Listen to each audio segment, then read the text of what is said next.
The exploration side of Dark Souls the board game features a fast setup, long reveal mechanic.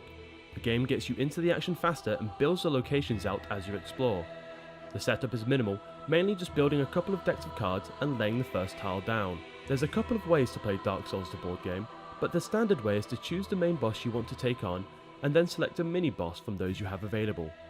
For the sake of this demo, we have selected the Dancer and the Titanite Demon. The decks you'll pull together are a boss behaviour deck per boss, an encounter deck per boss, and a single treasure deck. The boss behaviour deck dictates what moves and abilities the boss can perform during an encounter with it, which is covered in our boss gameplay video.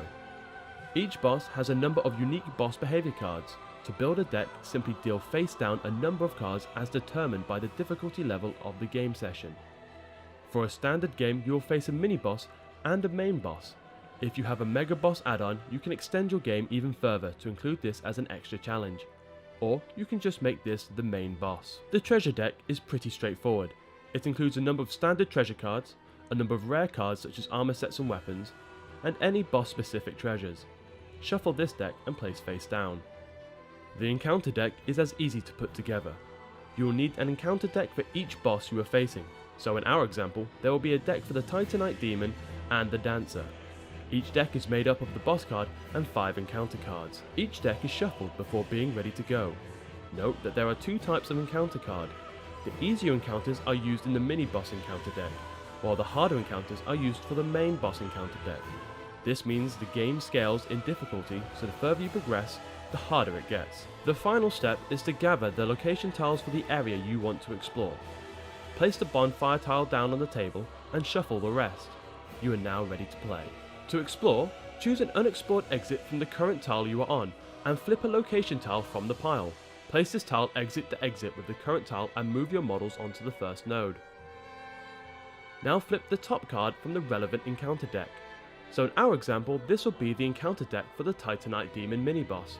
The description fills some flavour into the world and conjures images in your mind of the dark and dangerous locations you are exploring. Enemy details what enemies are spawned in this location. Event describes any special circumstances for this location, such as an area littered with barrels or traps. Finally, the reward describes what the players receive should they defeat the enemies and survive. Rewards will allow players to draw from the treasure deck, while defeated enemies will also release souls to collect. Movement during exploration is tile-based. When you meet an enemy, you switch to combat-based movement, which uses the nodes shown on the tiles. Players can return to the bonfire at any time while they are not in combat. Here, they can spend their souls to level up and purchase equipment. Of course, doing so will reset the encounters you have discovered so far, so be careful how often you do this. Continue to explore tiles, lay them out, and build the location as you search for the mini-boss. Eventually, you will discover the lair of the Titanite Demon, at which point you take the mini-boss tile and place it down exit to exit and the door slams shut behind you. If you have explored carefully and have leveled up and equipped yourself wisely, with skill you should be able to defeat the mini-boss. At this point, the exit from the mini-boss area opens up. Place the bonfire tile down exit to exit with the mini-boss tile. Now gather all the tiles currently laid out, shuffle them and then flip them over. Now you are ready to find the main boss. Don't forget, the encounters are now much more dangerous, but the rewards are far greater.